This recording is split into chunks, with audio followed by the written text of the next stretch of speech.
Today we're going to go over another mock draft, and we're going to take the players out of that and value the skilled players in terms for Dynasty fantasy football. That way we have pretend landing spots for these players so we can get some actual player values. We'll do other rookie mock drafts later, but I like doing this exercise because it allows us to get a look at these players and what they would potentially be valued at if they landed with a certain team, if they saw a certain draft capital. Again, this is off of a mock draft, and today we're doing the draft network, and it's a 2-rounder, so it's going to be pretty deep. We're going to have a fair amount of players to work with. The last one was a 1-rounder. This one's 2 rounds. We got a fair amount of players, but let's dig into it. Let's take a quick look at this mock draft. So here it is from the draft network. It's pretty. It's a pretty little site here.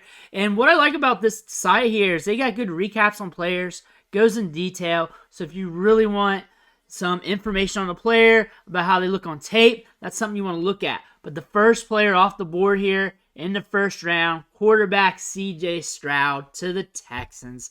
Everyone's guessing a quarterback to the Texans. Should be obvious, especially this day and age. Them going quarterback, especially with what they need. It's either Bryce Young, CJ Stroud. We'll know more once these bowl games end, especially with Stroud coming up with Georgia. So we're going to see one of these quarterbacks get linked to the Texans. On to our next picks. We're going to skip defense and O-line, so we're going to move over them kind of quick here. Our next player is Bryce Young to Seattle. 103, high draft capital, top 5. So we'll take that. Got some good weapons there to work with. A young running back. You got Metcalf. Got some pieces there to help him out. Next player, Will Levis. Carolina Panthers. Christian McCaffrey's not there no more. DJ Moore is not a Calvin Johnson. He is decent. He's a good player. He's a good vet. But they're going to need to get some pieces around him. Moving on down. And skipping defense, skipping O-line, just like how we did it last year, except we're going to rank these guys in the tiers right afterwards after we go over this. Bijan Robinson to the Raiders. Josh Jacobs is going to be out of the picture here. Even if he's still there, Bijan Robinson, 101 for days. Bijan Robinson taking over. His team's looking different for 2023. Who knows what's going on with Derek Carr? He's probably out of the picture as well. More than likely with this pick, they're probably looking at quarterback or looking to do something at quarterback, maybe in free agency. But Bijan Robinson in this scenario, he is going to the Raiders at 9. Really good draft capital for a running back at top 10. We're going edge for Eagles. Another Houston Texan coming off the board is Quentin Johnston. Going to be paired up with CJ Stroud. Rookie wide receiver, rookie quarterback connection here. Could be very interesting in that development going forward. And moving to our next picks here. Patriots go linebacker. We got a little Jets. Steelers go offensive tackle. Green Bay. Moving on up. Oops. And we got Jacksonville Jaguars at 19. Drafted Michael Mayer from Notre Dame. And you know what? I've been a little bit hard on Michael Mayer, but when it comes to the tight end spot for fantasy football, landing spot is important. And also, the tight end position is really hard to peg, especially week to week. And the micro standpoint, especially when you look at redraft from game to game, a lot of times the tight end 8 holds just as much value as the tight end 25. You're talking about like 4, 5, 6 points away from each other. So it's a lot of minutia there. So you have to be very picky when you're looking at tight ends in the first round and second round of rookie drafts. With him being pegged to Trevor Lawrence, and in this scenario, I'm guessing Ingram's out of the picture maybe. Michael Mayer could be a good steal here, a good get, because Lawrence has been spreading the rock. He has been trending up. Good draft capital here. I like this spot for him. I like this a lot better than some of the other drafts. Moving on here. See what the Commanders go. Cornerback. Anthony Richardson to the Giants. Interesting. Falls in the draft to 23. Last draft, I think he went at like 16 or so, and I think it was like to the Panthers or something like that. But Anthony Richardson to the Giants. We got Wan'Dale Robinson there. Saquon Barkley, is he going to be there or not? How long is he going to be there? What's going on with that? Very interesting situation here. You also got Danny Dimes. So a lot of things to unpack here. He's going to be a guy that you're going to have to sit and wait on. He's got some development to do. He's not the perfect prospect, but that's probably why he slid to 23 in this draft scenario. Moving down, Jordan Addison. Safest wide receiver in the top end of the draft, I think. Good route runner, smooth, creates separation. Going to the Chargers. This unlocks him. A lot of good volume here. A lot of good accurate passes coming his way. This is a great landing spot for him. Plus, he's a West Coast guy right now, playing at USC. Going to the Chargers, that just makes a lot of sense. Jackson Smith and Jigba to the Ravens. They like to throw it to the tight end. They also like to use the run game, which isn't good for the receivers. You also got Rashad Bateman there, but you're going to have two good receivers there on the outside, 2 first-rounders. So Jackson Smith and Jigba could be a steal there as an NFL standpoint. Fantasy-wise, there's some question marks. Moving down to our next guy here, and we're about done with the first round. You're getting a look at some of these these defensive and offensive line players before we find our next skill player. Rashee Rice from SMU going to the Bills. Great landing spot here. Buffalo throws it deep. You're going to be able to usurp Gabe Davis eventually. And there's volume here. It's hard not to bump him up due to the landing spot and due to this draft capital. And that's it for the first round. So let's move on to the second round here and let's look at some of these players that's coming off the board. And we're going through this kind of quick because we really want to get to the rankings. So where are we at? And our next running back, Jahmyr Gibbs. Early second round to the Eagles. I think this is a great landing spot for him, especially with how they like to work their offense. I think he can be good in the passing game for this team. Got some speed, got some pop. Young back, they can have on a rookie contract for a bit. Moving next to our next player here that we're going to look at. Dalton Kincaid, one of the best tight ends in this class. A lot of people in the draft community has been talking about him. He has been one of the top receiving threats from the tight end position in college football this season. Up there in targets, up there in catches, has a lot of top weeks. So he's a guy you want to look at this year. Probably going to be in like the second or third round of rookie drafts. Really depends on how things unfold and how people want to pay up for tight end this season. And also draft capital. But here he's going to the Saints. A lot of ambiguity with this team as well. They got a lot of jabronis in and off the field at wide receiver and tight end. So a guy like Dalton Kincaid, if he can hit quick, he could hold some value. Josh Downs to the Browns. Amari Cooper's going to be 29 years old soon, so age might creep up there. That's good. Donovan Peoples-Jones has been looking good, though, so that could be his job for a bit. They also drafted David Bell as the wide receiver 3, maybe a little bit more. So this is kind of a clogged roster in the meantime. The Browns like to run the ball, but they got Deshaun Watson, so it's very ambiguous, but I do like Josh Downs as a prospect. One of my top-ish receivers, not in the top tier, but one of my top-ish, somewhere up there. Good route runner, creates separation, fun guy to watch.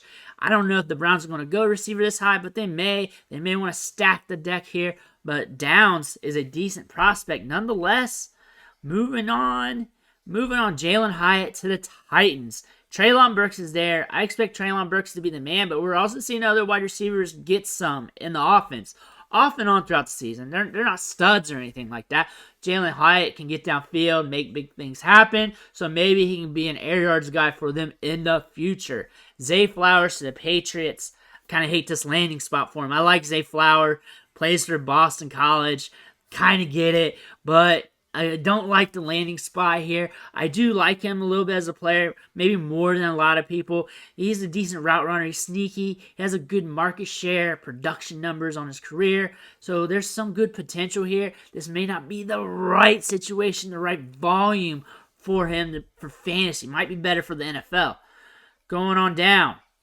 So let's see what else we got here. Packers draft Tucker Kraft, South Dakota State tight end. Everybody loves Packers assets. Everyone likes the running backs, tight ends, receivers. Kraft's probably going to get overdrafted in this scenario. I am not about drafting tight ends. I'm not about that. I'm about taking the values, and I'm about drafting the guys who are athletic. Moving on down here to our next player. Coming off the board. Who is our next guy? Going to the Dolphins, tight end. Darnell Washington from Georgia. I know I'm not down on the tight ends, but more athletic than expected. should post well at the combine. In a good situation, volume's going to fuel his production here. You got Tua sprinting around, fast-paced offense. That excites me a little bit more, but I'm not paying up for it either. So there's going to just becomes a point in the draft where I look his way, but after all my running backs are gone, and then after all my receivers are gone as well. Cedric Tillman to the Giants, I think this is a good landing spot here. Even though it's second round, you're just seeing all these random wide receivers like Richie James, Hodgkins, and all that produce, get targets, make some numbers here in fantasy. Cedric Tillman's got enough juice in him that he could do that as well in the right volume. You also got Wan'Dale Robinson there. Could be a good spot for him to build on. Also sneaky as well. Moving on down, Marvin Mims, Oklahoma, wide receiver to the Cowboys. They're trying to do the Lamb-Mims connection from Oklahoma here. And the thing about this is they kind of need more depth at the position. They kind of need to stack more talent here. Gallup's starting to trend up. He's had some waffle games, some games that weren't there, but he's also come back from injury. 2023 could be better for him since he's further out from the injury, further out from his recovery. Marvin Mims would just be a decent piece to add to that. Doesn't have to be expected to be a wide receiver one. Could just get some value. Could be a better NFL play than fantasy play, but considering the Cowboys that are just in these game scripts where the ball's flying sometimes, this could be some fantasy production that's off and on. I'd still be in on Lamb, though. I don't think that's going to impact him at all whatsoever. Moving down here, Xavier Hutchinson. I like him better than most. Big body wide receiver with some production, over 1,000 yards receiving this year, and was making plays all year long. Can make highlight catches. The thing about the Detroit Lions, you got Amon-Ra St. Brown there. Jameson Williams as a deep threat. They paid a lot for him. DJ Chark, I don't know what they're going to do with him for the long term. I don't know what the rest of the receiving corps looks like, but depth is always a thing you want to look at, and he provides something different. A big guy on the outside, a boundary guy that can get you on the goal line situations, a guy that can make the big plays, the big catches, a big body to throw to. So really, you're kind of spreading things out. You got Amon-Ra in the intermediate. You got Jameson Williams stretch the field. Then you got your big boundary guy. So you're really kind of just playing the board here at your wide receiver spot, which I kind of like that when you're kind of separating things out, giving yourself some options. And I think we might be it here. That's it for the draft. Let's jump into the rankings and tiers here, and let's get things started. The first thing and foremost here, Bijan Robinson's in a tier by himself. He will always be, even at the Raiders. He can go to CFL. He can go to the NFL Europe. It doesn't matter. He is in tier S, the stud tier, because he is the stud of the draft. This next tier gets interesting, and I'm just going to throw it up and just really pontificate about it. We got Bryce Young, C.J. Stroud, Will Levis, Jahmyr Gibbs, and Jordan Addison. C.J. Stroud's got a lot of question marks along with Will Levis. Same with Bryce Young. I like the weapons Young's going to be developing with, and I feel like they can add more to that. And we saw this offense open up a little bit more. And he's a quarterback. We're looking at super flex premium just to have these quarterbacks talked about. I'll talk about one QB a little bit later. But with this, I think I'm up with the running backs. I'm going to push Jahmyr Gibbs ahead of the other two quarterbacks and then Jordan Addison. I have Addison up there because this is a premier landing spot. Premier quarterback, top-tier asset, top-tier volume, a good conference to be in. And we're seeing ancillary jabroni wide receivers hit off and on, get volume in this offense. So Addison should be able to transition well. And it's not like it's a huge bump up. He's considered part of the big three. So if a part of the big three goes to the Chargers, they're the wide receiver one, and it's going to be consensus. Moving on to this next group, I'm going to do the same thing. I'm going to talk it out and while I put them in here. Jack Smith-Njigba, Quentin Johnston, Anthony Richardson, Rashee Rice, and Josh Downs. I'm going to keep Josh Downs in the back. He's the second rounder, but I like the talent here. Rashee Rice, I love the landing spot. Anthony Richardson, just because a quarterback, but he's got a lot of question marks, and he slid in this draft. That doesn't mean anything that he's going to be horrible. I like Quentin Johnston as a talent. I really do. What about him, though, with a rookie quarterback in a suspect situation? That is keeping him from tier A. What's keeping Jack Smith-Njigba, who went to the Ravens and not the Broncos. I messed up on that picture. Pretend that's a Raven right there. Is he's sharing the field with Rashad Bateman. That it's a run-heavy offense. We don't know what the quarterback issue is going to look like long-term because we're hearing a lot of things coming out. They love to target the tight ends. Maybe there's big changes. Maybe big changes are coming.